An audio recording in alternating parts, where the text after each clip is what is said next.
To save myself from brutal hand fullering, I've had this piece machined on both ends and also 2 holes drilled down the center. This will become my style of rounding hammer that I'm currently offering, but I'm not sure for how long. This sound, on camera at least, is worse than nails on a chalkboard. So regardless of the hammer style, I always find it advantageous to do about 70-75% of the dressing before forging.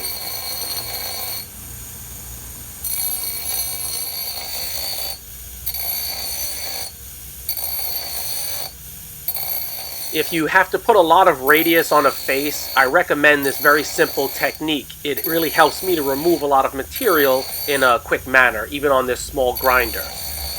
Just work your piece in this X sort of pattern.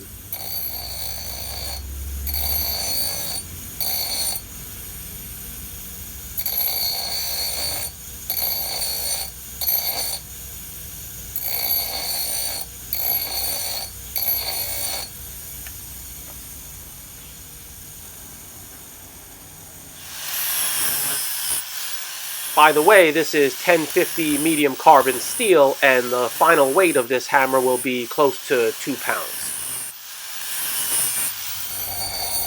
I need to thank Jim Talbot for becoming my latest Patreon supporter. I also need to thank Bruce Butcher, Graham Jamieson, and Fletch Bruno for their very generous recent donations to the channel. No one can make it these days on YouTube without support. Thanks, fellas. So, these are the 3 tools I'll use to get the pre-drilled hammer eye sorted out.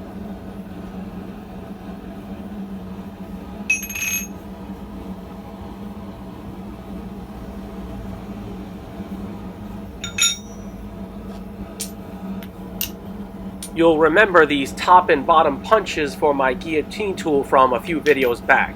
I haven't abandoned this idea, but I found that the thicker the material, the taper on these just makes them stick in the hole. So I've got to redesign this, and I've also got to make the guillotine tool have a wider throat opening.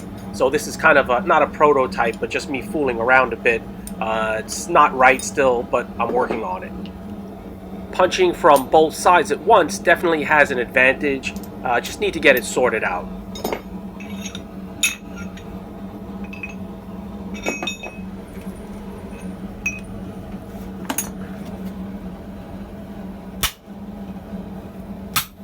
I have to apologize, I had the camera tripod leg pressed up against the anvil base there, and so everything seems to be shaking just a bit more than usual. I've said this to many people, and maybe I should rename my YouTube channel Amateur Hour Productions.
So I know there's probably a lot of people out there who will dislike this as a blacksmithing video, given that I've had some machining done on this as well as drilling.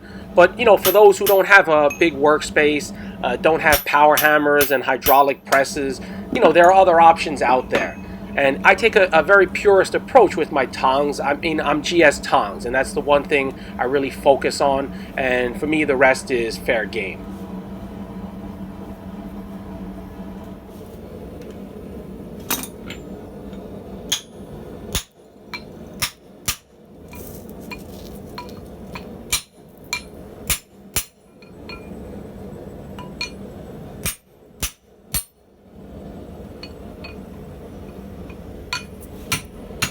So I could remove this drift pretty easily by hammering on the sides of the hammer, but for the aesthetics of this, I don't want to do that. And so this rocking back and forth, tipping frontwards and backwards, will help you to get a punch or a drift out without having to resort to hammering on the side.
I reheated and quenched this hammer off camera.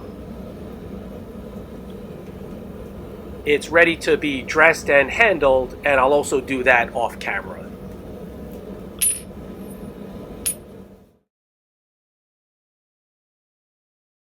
If you've enjoyed this, please like and share, and I'll catch you guys next time.